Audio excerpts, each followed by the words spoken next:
Salut, c'est Seanfish, on est à Firefishing et aujourd'hui je vais vous parler matériel de pêche et plus précisément de canne. Une question que je vois souvent sur les réseaux sociaux et qu'on m'a déjà posée à plusieurs reprises, c'est quelle canne choisir quand on débute la pêche du carnassier. Écoutez, je suis pas un expert, donc du coup je me rends dans un magasin pour essayer de répondre à cette question. Donc on est à Firefishing, c'est un magasin à Nanine, l'adresse est dans la description de la vidéo.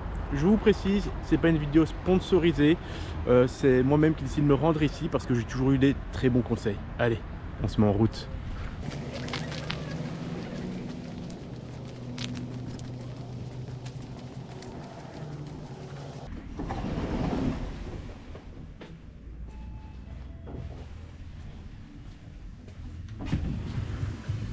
Bien, bonjour. Bonjour Etienne, comment tu vas? Alors, j'ai une question pour toi. Je dois m'acheter ma première canne carnassier. Est-ce que tu pourrais me donner quelques conseils?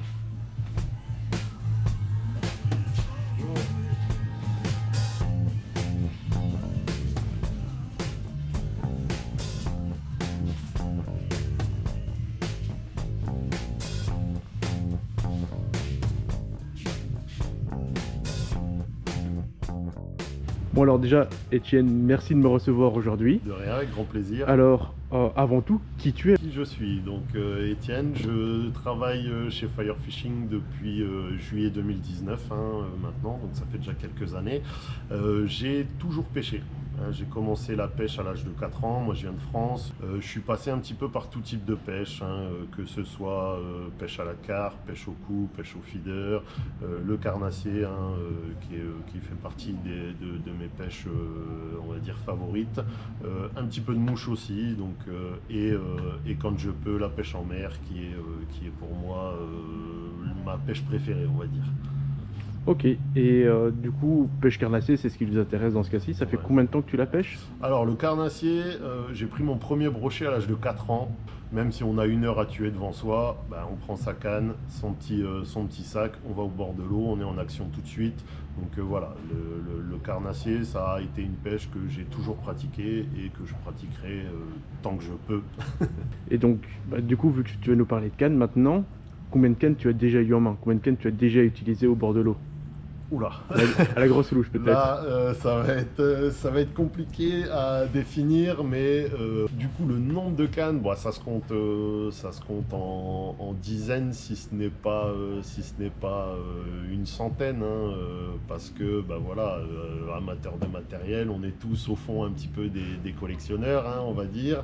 Donc voilà, mais on en revient quand même souvent à utiliser, on a toujours nos petites préférences, donc là je sais que par exemple j'ai des cannes que j'ai depuis 10 ans, voilà, je prends toujours autant de plaisir à les utiliser parce que on a donc que ce soit le côté affectif, que ce soit le côté technique aussi, on a des anciennes cannes qui étaient des cannes très techniques et qui font toujours très très bien le boulot, quoi. Nous voici dans les cannes. Première question, dans quel milieu tu vas pêcher? Canal, rivière, lac, étang? Là, vu qu'on est à Namur, on va dire la Sambre et la Meuse, pour commencer. Okay. Donc on va chercher principalement les espèces qui vont être le plus présentes, ça va être les percidés, donc que ce soit cendre et perche. On a quelques brochets et du silure, mais si tu veux pouvoir te faire plaisir en tant que débutant, autant partir sur perche brochet, enfin perche cendre brochet. Donc on va partir sur une canne, on va dire, un petit peu polyvalente, quelque chose d'assez versatile, donc dans les 10-30, 7-28, quelque chose comme ça, qui va te permettre de pouvoir passer quand même un bon panel de leurre et te faire plaisir au bord de l'eau. Okay. Pour la Meuse, ce qu'on va chercher, c'est une canne avec un petit peu de longueur, vu qu'on va pêcher du bord. Donc je dirais entre minimum 2,20 m jusqu'à 2,70 m. Et pour ce genre de pêche, vu qu'on va chercher plus les percidés, on va chercher une action assez fast. Donc assez fast, ça va être une canne qui va être rapide et qui va permettre un bon retour d'information.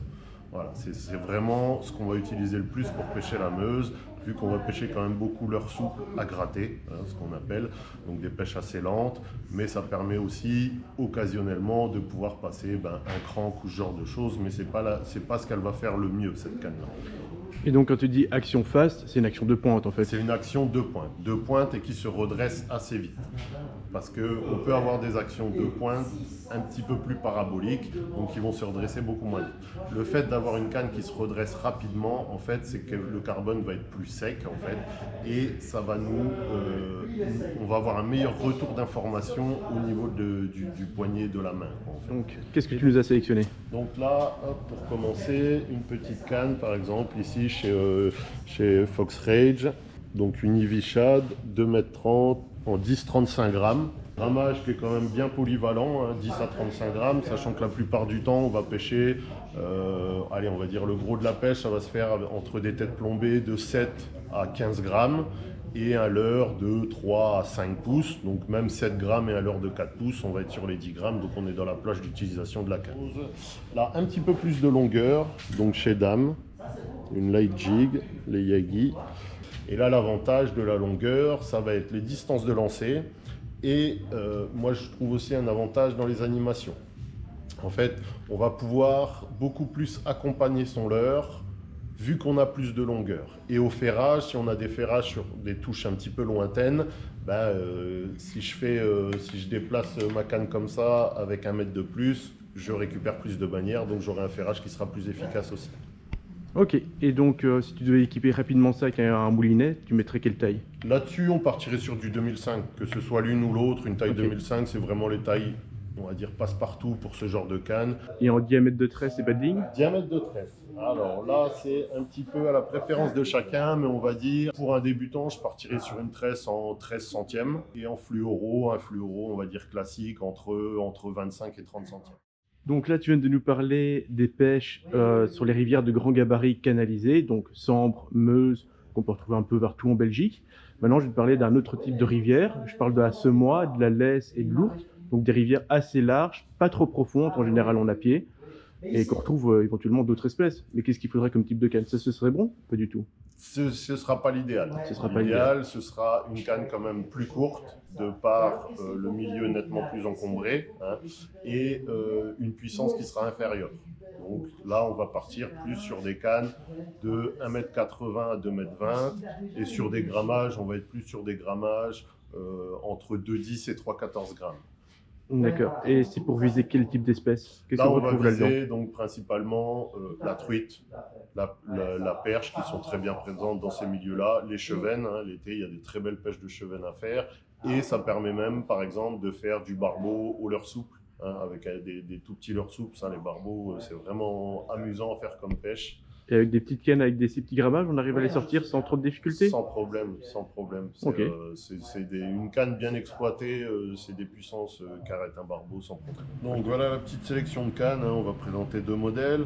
Donc toujours chez Fox Rage, on a une petite Street Fighter Finesse, 1,90 m en 1,8 g, une petite pointe assez souple, histoire de pouvoir envoyer facilement des petits leurres.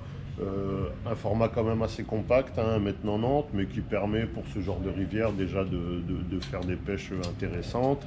Et ici, par exemple, chez Savage, on va avoir 2,13 m en 2,10 m, donc un tout petit peu plus puissant et un tout petit peu plus long, ce qui va permettre donc de pouvoir atteindre des distances un petit peu plus intéressantes, hein, surtout si on pêche en wading.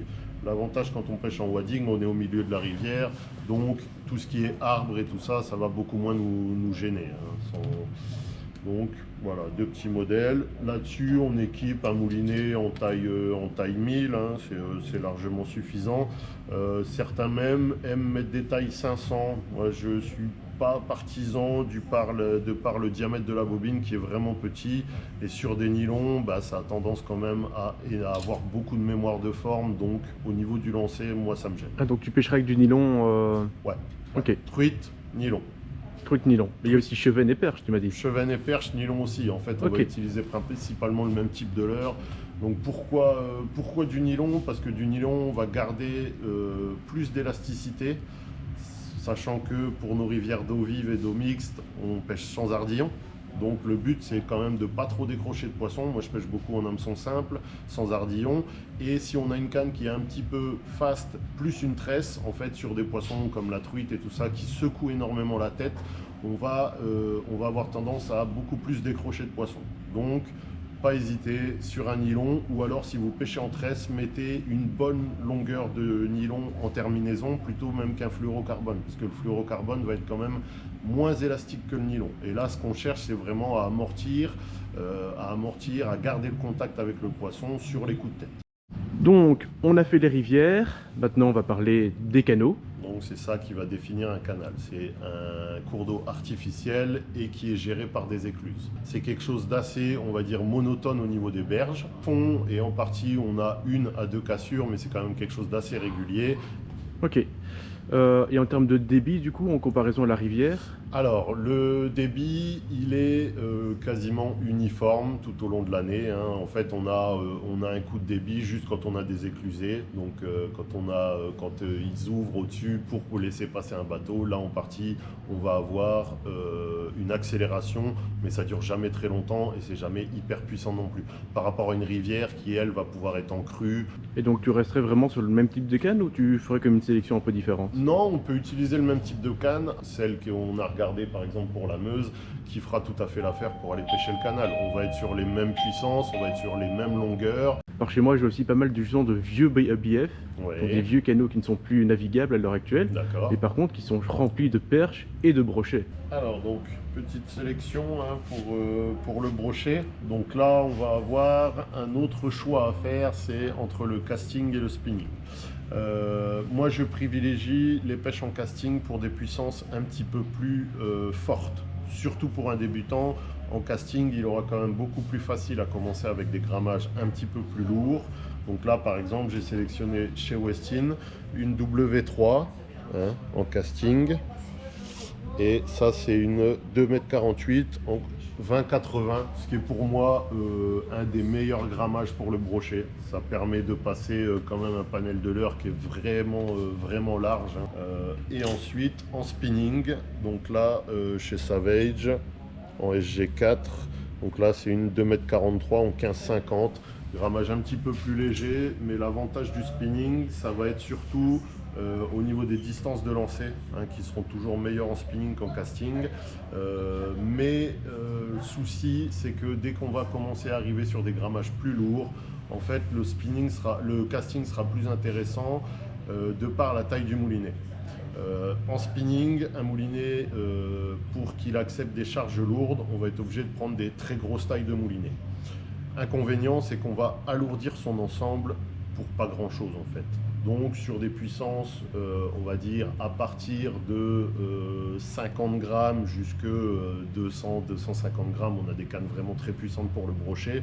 Là, autant partir sur un moulinet casting, sur une canne casting, parce qu'on va garder un moulinet qui sera compact, qui sera léger, sans avoir un ensemble bien équilibré et pas se retrouver avec quelque chose qui pèse trop lourd pour la journée. En termes d'action, là sur des cannes, on va être sur des cannes un petit peu plus moderate fast. Alors une dernière question, là tu viens de nous parler des cannes à brochet, Ouais. des tailles de moulinet, maintenant quelle taille de tresse? Quelle taille de tresse? Donc là, on va dire sur une puissance, je vais reprendre le modèle, l'exemple des deux cannes qu'on avait, 15-50, je partirai sur une tresse entre 16 et 18 centièmes. En casting, par contre, là, j'ai toujours tendance à mettre un petit peu plus gros, pour une 20-80, entre 20 et 25 centièmes. Bon alors je pense qu'on a fait presque tous les milieux, en tout cas tous les milieux où il y a un circuit d'eau, une circulation d'eau. Maintenant on va parler des plans d'eau fermés, Oui. je pense notamment au lac. Alors moi le seul lac que je connais c'est le lac de l'Odeur, mais il y en a certainement d'autres en Belgique. Oui. Et j'imagine que c'est globalement les mêmes espèces qu'on retrouve à chaque fois. C'est ça, principalement. Hein. Donc là, on va avoir, il y a quelques petites spécificités, mais on va retrouver toujours notre fameux brochet, perche, principalement, et dans quelques-uns, on a aussi de la présence de cendres. Hein. Mais là, pour par exemple parler du lac de l'Odeur, on va se baser principalement sur une pêche de brochet, partir sur du brochet, ou pour un débutant, ce qui peut être intéressant, c'est la perche. Pourquoi? Parce que c'est des pêches, on va dire, qui sont assez ludiques. En partie, quand on trouve une perche, on en trouve plusieurs. Hein. C'est des poissons qui vivent en banc. Donc voilà, autant se faire plaisir sur une pêche, des pêches assez dynamiques. Donc là, si je suis bien ton idée, c'est qu'il faudra absolument deux cannes différentes et savoir à l'avance quelle espèce on veut viser. Voilà, là, une canne qui fera bien de la pêche de la perche et bien de la pêche du brochet, ça n'existe pas. Les cannes, certaines cannes, par exemple les cannes qu'on a vues pour la pêche en semois, donc sur les rivières, peuvent être utilisées pour la perche. Seule petite différence, c'est que là, on va pêcher du bord sur des milieux qui sont très vastes, très ouverts. Donc, on peut garder ce même genre de puissance, mais aller sur des longueurs supérieures. Là, pour ce genre de pêche-là, je partirai minimum sur une canne en 2,20 m jusque 2,40 m dans les petits grammages. Et pour le brochet, les cannes qu'on a vues tantôt peuvent tout à fait faire l'affaire. Et là, même chose, si on veut vraiment pousser le vice un petit peu plus loin, à pêcher que ces milieux-là, on va partir sur des cannes encore plus longues pour pouvoir gagner en distance de lancer. C'est des milieux où on a des centaines de mètres jusqu'à la berge en face, on va dire, donc autant couvrir le maximum de surface. Plus on couvre de surface, plus on a de chances de passer aux abords d'un poisson. Bon voilà, merci Étienne de nous avoir parlé un petit peu de comment choisir sa canne quand on est débutant. De rien, avec grand plaisir. On a couvert un petit peu tous les milieux qu'on peut retrouver en Belgique. On a essayé du moins. Donc on a déjà une bonne idée. Alors tu es le vendeur qui m'a vendu le plus de cannes à l'heure actuelle. Ouais. Bon, j'ai pas énormément de cannes non plus, pas comme toi. Ouais, ça. Mais les 3 cannes dont je suis le plus satisfait, c'est toi qui me les as vendues. Ouais. Et donc du coup, c'est pour ça que je tenais à faire la vidéo ici, parce que je trouvais ça important d'avoir des conseils utiles et qui m'ont toujours été, que j'ai pu appliquer, que j'étais toujours satisfait au bord de l'eau. Donc un grand merci de rien, avec grand pour la vidéo plaisir. d'aujourd'hui. C'est le but du magasin. Hein. Voilà, maintenant, il y a beaucoup de boutiques en ligne, il y a beaucoup de choses qu'on trouve facilement sur le net, mais n'oubliez pas que quand vous vous déplacez dans des boutiques, vous aurez toujours un conseil qui sera avisé. Ici, on prend le temps de renseigner les gens. Ça fait partie aussi du plaisir qu'on prend dans notre métier, c'est de pouvoir, voilà, renseigner les gens, les conseiller, qu'ils fassent leurs poissons. Quand on a des retours derrière de personnes qui se disent « Ah ben j'ai pris mes premiers poissons et tout ça », c'est un bonheur pour nous aussi, quoi. Voilà. Alors donc pour rappel, j'ai déjà dit en début de vidéo, mais ici on est à Fair Fishing. Ouais, c'est ça. Et donc surtout si vous passez dans le coin, peut-être dire bonjour déjà à Étienne. Avec grand plaisir. Vous pouvez peut-être dire que vous venez de ma part, on ne sait jamais. On ne sait jamais, on ne sait jamais. Voilà, allez, salut. Allez, et à la bonne prochaine. journée. Bye.